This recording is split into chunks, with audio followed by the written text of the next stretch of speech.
Well, here's the thing. I know some people are going to be like, well, you guys worked through it. But here's the thing. We didn't work through it. And I say this all the time. We didn't save our marriage. This had nothing to do with our marriage. We saved ourselves.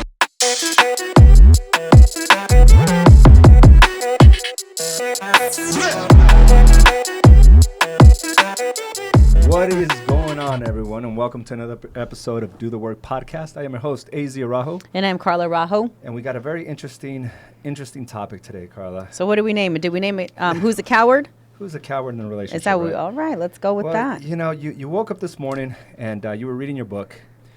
Psychologist or therapist, I don't know who the author of this book is, but you mentioned something. You said, most people after a certain amount of years don't necessarily love the relationship. They love the person, but they don't love the relationship, right? Well, yeah, I brought it up to you this morning. I said, hey, for the most part, people love the other person. After so many years, you've been together for, 10 plus, 15 years.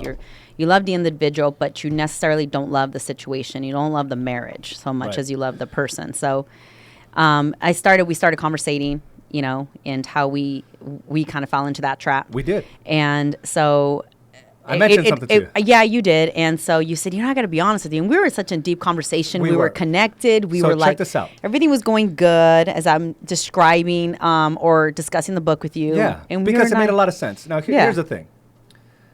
Before I said what I was going to say, I hesitated because this is the first time I ever told you this. Yeah, so then you said, I have something to tell you. I have something to tell you. But even though you hesitated, it seems so natural that you were probably in the state of mind like it's okay for me to tell you this now this point. Yes, I felt like I did. You felt comfortable to tell me because it did. It came out so natural. Yeah. And I knew that you really meant it. But I've never heard this from you. And so let me set this up before I actually tell. And I don't suggest that any man tells his wife what I told mine. But I do appreciate, and I do want to say this. Well, go ahead. First, you go ahead. So you go ahead and tell it. So we started talking about how there's a lot of relationships that are unwilling to have the crucial conversations, right? That are unwilling to, make the decision of just, ending the relationship. It's toxic. It's not working. And it's never going to work. And they stay in this relationship because of what society tells them they must do, or what their family tells them they must do. And we fell into this trap. But there's also other feelings behind not moving forward. And some of them, and one of them is like or feeling bad for the other person. And that's exactly what I told you, Carla. I said, even when I was in that place where I was mentally just done with it, nothing that you did, it was just all on me, right? I said to you this morning, I said, did you know, that makes a lot of sense because when I wanted to end the relationship, I was afraid to because I felt sorry for you. Right. So when we were discussing all this in the end, you said to me, you turned around and you go, I have something to tell you. And I said, well, what's that? You're like, when I wanted to end the relationship, I didn't do so because I felt sorry for you. Yeah. And then I'm like, in my mind, I'm like, wow, I'm so glad you told me that because I don't think I've ever told you, hey, the reason why I stayed with you was because I didn't want to give my children what I grew up with, no dad. Yeah, so I wanted you were sacrificing that my kids, for your kids, right? And I wanted out, but I felt sorry for you. So our sacrifices were so different, which was really neat because we got to hear each other's perspective. Where you were like, I was in it because I felt bad for you, and I'm like, well, I was in it because of the kids. Yes, and not necessarily did I not love you. I just hate, and this is what caught me right here. So I want. Like right now, we're talking level-headed. Let me explain. We're talking level-headed right now. So AZ comes in, and I know right now we're all calm and collected. And make sure we're watching AZ comes in, and when he says immediately that, he said to me, I have to tell you something. I was in the relationship because I felt sorry for you. I go, really? Wow. I was in the relationship because of the kids, but I really hated you. No, she said this. But the way it was said, you were like, whoa. I knew I triggered her. Whoa. Because nobody wants to feel sorry for anybody. So but hold on. But the way I said it. You didn't trigger me in this. And I even text you this later on. Yeah, and we're going to read the text that you sent me. Because you didn't trigger me what you said. That didn't bother me and me. It triggered me that I was like, damn, you should have left. Why did you feel sorry for me? Because you would have done me a favor. I was in it because of the kids. You were in it because you felt sorry for me. You didn't meet me broke. You didn't meet me on the streets. I had my own life. I had my own thing going on. So who were you feeling sorry for? I wasn't upset at that. I was upset that neither of us were, I guess, we didn't lead in what we wanted in life. We were just kind of wishing one of us would say, I want a divorce and go all in with it. And we're like, damn. Well, so that's what upset me. And this is not the person you are today, obviously. But you were very different 5 years ago. Very, very different. The confidence was there. You were lacking it. You were just in a place where you were not in power, right? So my thought process back then was, if I do this, I'm going to break her, and this is just again. But I know it triggered you a little bit, because you held back on those emotions about how you truly felt about me. And at that moment when I said that, you automatically went to your original feelings back then, which was, I fucking hated you. Right. And you told me that. You didn't have to. Great. We're going to be blocked by Facebook because you cussed. No, I know. Now we're going to have to bleep this, okay? Bleep the F word. You said that, and I'm going to go ahead and say it like I saw it. Yeah, it's live right now, but if we want to repurpose it, obviously we're going to have to delete that out. But you said, I fucking hated you. And you said it with so much emotion that it automatically shut down the conversation. Do you know why? It wasn't that you told me, because I have the same feeling as you. Neither of us wanted to be in the relationship, right? So there wasn't that. I was so angry when you said that, because I was like, damn you, why didn't you leave? Like, I would have been able to make my decision by just being all in into leaving you. And we think we're doing the other person a favor, right? When By we're not. Staying, yeah. Right? So I was like, "Damn you! You should have left me." But again, if I really wanted that, I would have left you. And that's why we talked about who is the coward in the relationship. And it was perfect. I want to read that text. Read the text, because you and I had a different. Let me finish up the story. So once you went into that energy level, right? Whether you got offended by that or whatever, the past memories, the way I interpreted it, and I told you this, was that a part of you felt small at that moment when I told you that, which your defense mechanism is to lash out. And at least that's what I felt. And I know you said, hey, listen, I didn't want to go that. But by then I was already triggered by that emotion, because I knew it was so genuine. And I knew that's the way you felt 5 years ago. But I think and I think that even you went in because you had those thoughts as well. Because then that would have never really went in your mind to even tell me that in the beginning, to say, I just felt, hey, I was only in it because I felt sorry for you. So even in that conversation that I was bringing up on that author in the book I was reading, you and I our emotions really drew that. So it wasn't just mine. It was you, because you're the one originally who started at saying that. It just opened up. And it's funny what perspective does. It makes you look at a situation completely different. Yeah. And that's what it did for us. Like, we said things. I thought we already put everything on the table, but this was just a little thought back then that we both had. Well, and never necessarily at the same really time, shared. you're always, we're always saying bring all the problems to the forefront and get them done with, right? But you really can't. I mean, there's always some little emotion behind it if something comes up, or some type of red light or something. Out like in this situation, I was reading a book and I brought this up, and you were not like, we're rah, and we're like, whoa, where did all this come from? So it was a great conversation. But this is the best part about it, is where we stand today after those arguments. We need arguments. I think it's great. I think we get content. It makes great content, yeah. And this is reality, right? And we're all calm and collected here in the studio, but at home this morning, it definitely was not like that. The tension was thick. Right. It was from having a great, thought-provoking conversation to automatically just. And I do want to say this on the man side of things. Me looking at the man perspective, I guess you can say. I don't know if that would be it, but when you said that, I was so glad that you never came back, because you saw my reaction, like, what was that about, kind of deal, right? Yeah. I'm so glad that you didn't come out of the restroom when you were getting ready to say, I'm so sorry, I didn't mean to say that. Yeah. You literally said what you felt and you left it there. And no matter how angry and frustrated you saw me on my end, and I was getting ready on the outside of the bedroom, you never came out and said, man, I'm so sorry. I appreciate you noticing that. I was just like, and in my heart, in my mind, I'm like, dude, don't come out of the restroom. Stand your ground, because I felt the same way about you. Yes. So you shouldn't come back and apologize for what you said. Stand your ground. And because you did exactly that. And I was just so proud of you, because the old AZ would have come back and said, just to try to make I am so sorry. I know you're, but you didn't say it. You stood your ground, and those were your feelings. And I respected that from you. Yeah, and I'm glad you saw that. And, I didn't feel like, if I express my feelings, it's a real thought, right? It's my reality.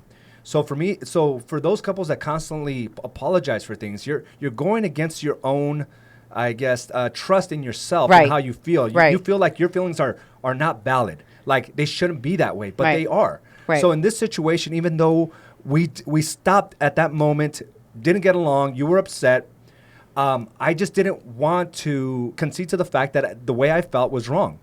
But then again, we all start making up stories about how she should have reacted and I should have reacted, things of that nature. But we left it at that. I said my goodbye. I came to the office. You came to the office 30 minutes later. And this is the first time we've actually got to talk about it, because as soon as you came in, we had an agent on board at AZ & Associates, and this is the first time. But before that, you sent me a text. And thank you. Thank you for, seeing beyond, just the emotion and just looking at the facts. The facts are, we are not those people anymore. The facts are, I don't feel sorry for you anymore. You're a very powerful and very different person today than what you were back then. And I was going to tell you, and I didn't feel, back then it just felt like I was doing everything alone, all on my own. So it was just like, what's the point of the marriage? And I just started to dislike the situation. And I've said this in previous podcasts that we've done. I never disliked you. I love you as a person, but I didn't like the situation. And the only reason that kept me there was because I didn't want my girls to grow up, my kids to grow up without a dad. Yes. So I made my sacrifices, and I took my happiness and said, you know what, you need to put it to the side, and that's all about which is very different from today. Right. Today, if you were unhappy, you would make I would have grabbed the girls and I would have said, I'm out of here. Now, that's the thing. You have your women's evolution events that you put out. And the whole basis of that is to find your voice, to grow a backbone. Right. Well, guess what? The Carla of that back then didn't have a voice. She didn't have a backbone. So I truly felt in my heart that if I were to do something like this, it would destroy you, type of thing. Those were the thoughts back then. Mm-hmm. Today, you would be like, peace. You would be like, I got this shit, right? And this is the person that I've learned to appreciate. Even though back then you used to bend over backwards for me, I didn't appreciate that person because you weren't standing on your own two legs. It goes further. It goes beyond that. If you really want to get into details, why I thought that I had to be in the situation in the marriage and my happiness needs to be put aside, because I was brought up where you put your kids first. You put all these sacrifices before yourself. You kind of put yourself to a side. So society and obviously, the way you're brought up and all that takes a toll on culturally, you. So whatever it may be, right. So all that takes first. So you play selfish if you always think about you. So for many years, I was like, who I am, my happiness, none of that matters. It's the way I'm going to bring up my kids. But unfortunately, me being forcefully in the marriage and weekend, right? My kids are also seeing that. Yes. So then the next generation, my kids will find somebody in that situation where they just have no voice and say, hey, my mom sacrificed for us. We need to do the same in this marriage. Which is not, and it's not the case. So after, when I started to find my backbone and power, it was just like, whoa, this is not okay staying in this situation. I love you, but I love myself more. I love that. So, and when I started saying that, I truly started believing it, and it started becoming more clear to me that this is not the relationship I want to be in. That doesn't mean I don't love you. I just didn't love the situation. I know what I'm worth, and you ignoring me and I'm not existent, and you putting work before everything else was not good enough for me. Yeah. So I was just like, enough is enough. You fought for yourself and you took a stand. And guess what? When you did, and I saw a whole different light on you, which is mind-boggling. And you fought, a lot of guys, and you fought for yourself, AZ, where you were like, wait a minute, you, Carla, are not my responsibility. Yes. And remember that you told me that years back. With or without you. Yeah, with or without you. I'm moving forward, Carla. You have a lot of situations, I guess if you can say that word, dysfunctional situations you got to work on, and which I did. So you left me alone to think for myself. You weren't constantly saving me. And so what you said in the room, I felt sorry for you. I can totally see that. And I know that you did.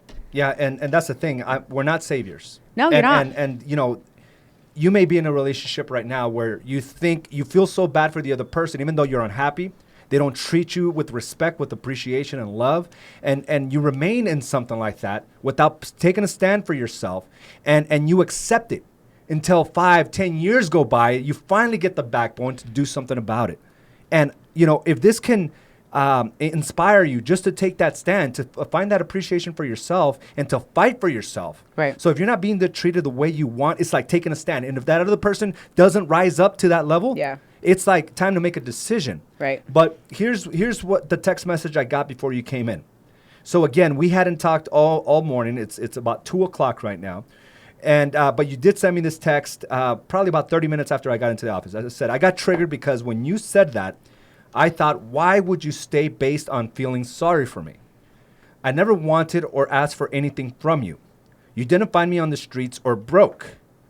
I then snapped because I blamed you for a quick second. You didn't leave the relationship, and that's what I wanted, but didn't have the guts to leave. I wish you would have left and not thought about me. You would have done us both a favor and ended it. Neither of us had the guts to walk away due to our feelings that weren't what we wanted at the time. I wanted out, and I thought about the girls. You wanted out, and you thought about my feelings. Although I do apologize for snapping, but it has nothing to do with upping one on you. It just has to do with, I never heard you say that, but if you would have left it, it would have been different today. I got triggered by that. And I said, I know these are real feelings we had. It sucks because it hurts. We both got hurt by it, right? Right. I got hurt by the genuine hate you had for me, and you got hurt by the fact that I felt sorry for you. Right. I know we still have to remove ourselves from who we were. And that's the thing. At that specific moment, we almost got pulled back to 5, 6, 7, 10 years ago, right? The emotions we had back then. But at least we are bringing it to the forefront. That is the big difference between you and I from who we were and who we are. We're discussing it, right. Not letting 4 or 5 days go by and then just apologize for the sake of getting along. Right, and that's, go ahead, keep going. We both, and I said this, we both were cowards and used the other person as the scapegoat. Right. We both were cowards and we used the other person as a scapegoat. And then I said, you're a powerful woman, a woman I admire greatly. And you said, that's what I'm talking about. This relationship don't make me feel powerful. These arguments that we have that turn to business make me feel powerful. Why? Well, because I remained in my power in knowing that is the truth. Right. And then when I wrote you that, it's this relationship doesn't bring that power to me. It felt great to be in my power and remain there, to understand that what you said was not against me. That used to be the old you. Hey, we need to create content on this because this is reality. Mm-hmm. No one really truly sees the details behind that argument that we had this morning, but we can bring it here to, bring the light to someone, other relationship and perspective. Not only ourselves, but to somebody else. Right. And so I just want to show this, that relationship, no matter how many years we've been in a relationship, for many years, 20 years? Almost 20 years. Almost 20 years. So we can never arrive in the rainbows, in the rainbow and unicorn relationship. It will never be there because our relationship is not perfect. And I like to share this because it happens in all relationships. How many of you are out there? So you love the other person. You want more for your children. You want more for yourself. You don't want to be like, what you saw growing up, your mother or your father constantly being divorced and into marriages. You want more for that. So you stay in this relationship. You're like, I don't want to be like my mom or my dad. I don't want to show my kids that, being without a dad or being without a mom. So you try to stay in this relationship for everyone else but yourself, which does not mean you don't love your spouse. You're just not liking the situation and you rather stay in that situation due to saving everyone but you. And you stay in this just relationship that's just toxic and you don't want it. You want more. But a lot of us are stuck in that. And I'm not saying me, I was there, but we stay there for many, many years. And for, 30 plus years, it's like, okay, now I want a divorce. I'm like, man, if you would have just taken that courage and got what you wanted, instead of thinking about everybody else, where would your life be today? Instead, you wait until 30 years later, 20 years for some people, and say, I want a divorce. And it's like, man, all those years just went by. Lost of unhappiness. When the original thought was 10 years ago. Right, when the original thought was 10 years ago. So reading that author in that book, I really enjoyed it. I'm not going to say who it was, but it was just it's a psychology book kind of deal. But what was great about it is like how many of us are living in this marriage that really we have no love for the marriage nor the relationship, but we love the other person. Yeah, because you've created a phenomenal life with them, but not necessarily are you happy in it. It kind of goes back into that whole conversation about manipulation at some point, right? The reason I felt sorry for you is because you felt sorry for you, right? Which is a sense of manipulation, right? And it stems like that. So a lot of people I think are stuck there because they truly feel that they will break the other person if they make a decision and to move. And numerous, and I have to bring this up, AZ, because I've talked to several people, and I've actually clients that approach the situation this way. I feel bad for them because they don't have this life. I make more than them. My kids are, they love their father. My kids love their mother.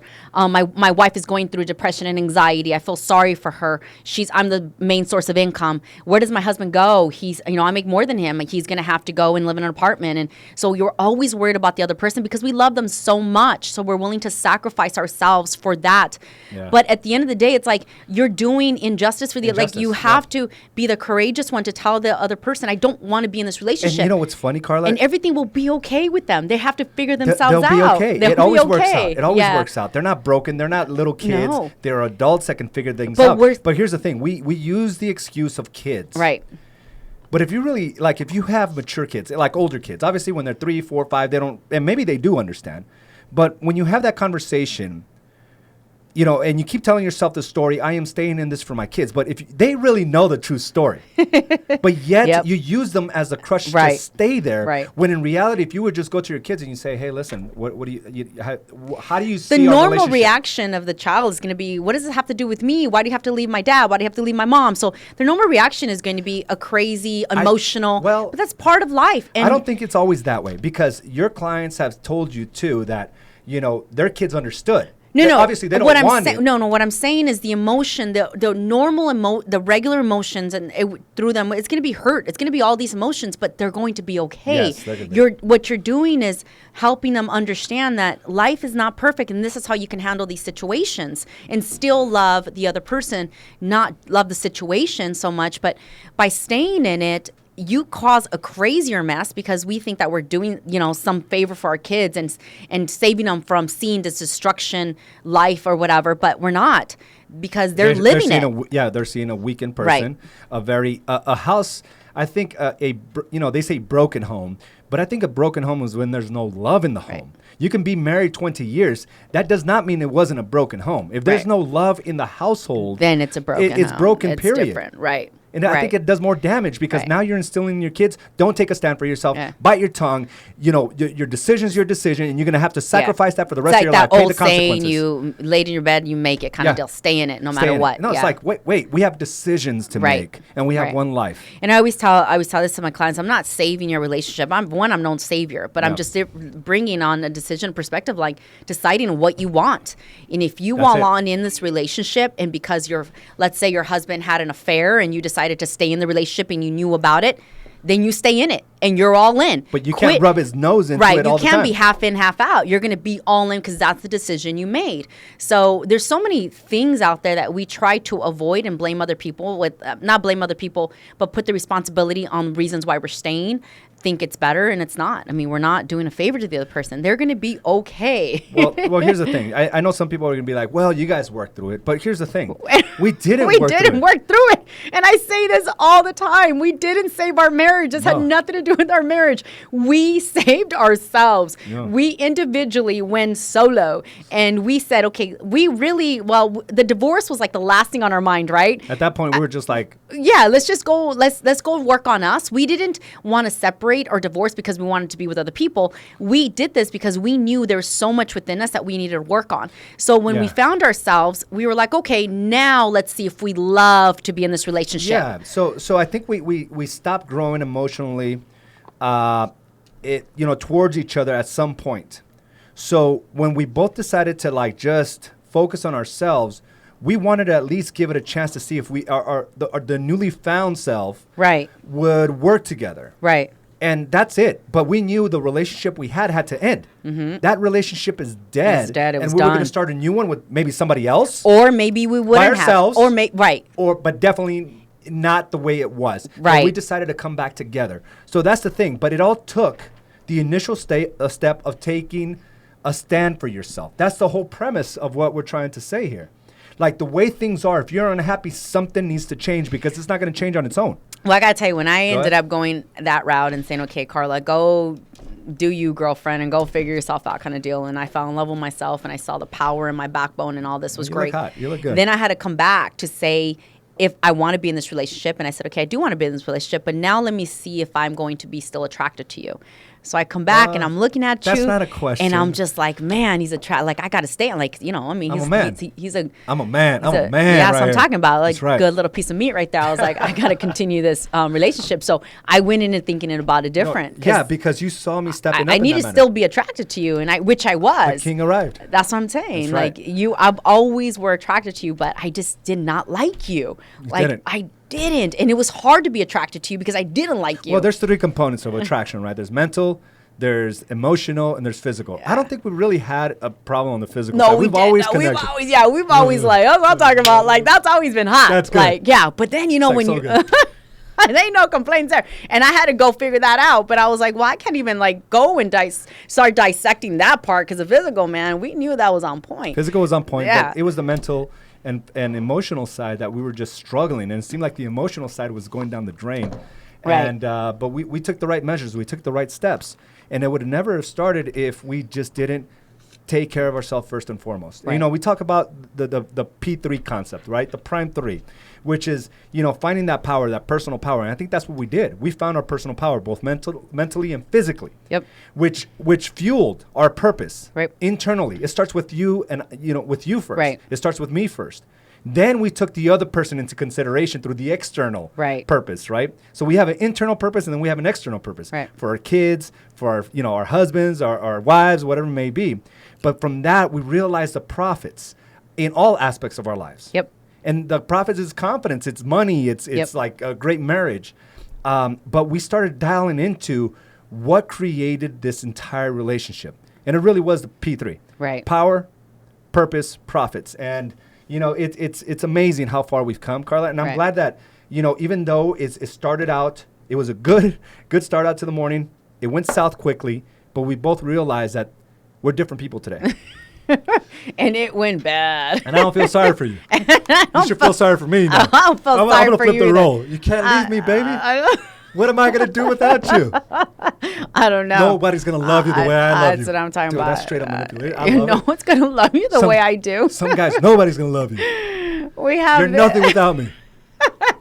Damn, I know there's some guys watching that do that shit.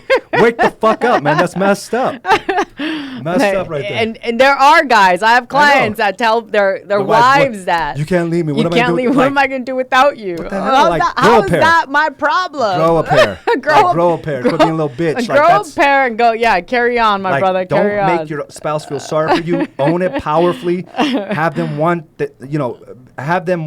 to be there, not through sympathy. Well, it goes the other way around too, though, because women do that too. Women do that all the time to their spouses, where it's like, anxiety. I've stayed home for you to take care of the kids, so you can carry on the business, and so, or you know, I'm with 2 kids, it's your responsibility. My anxiety, my depression, who's going to take care of me?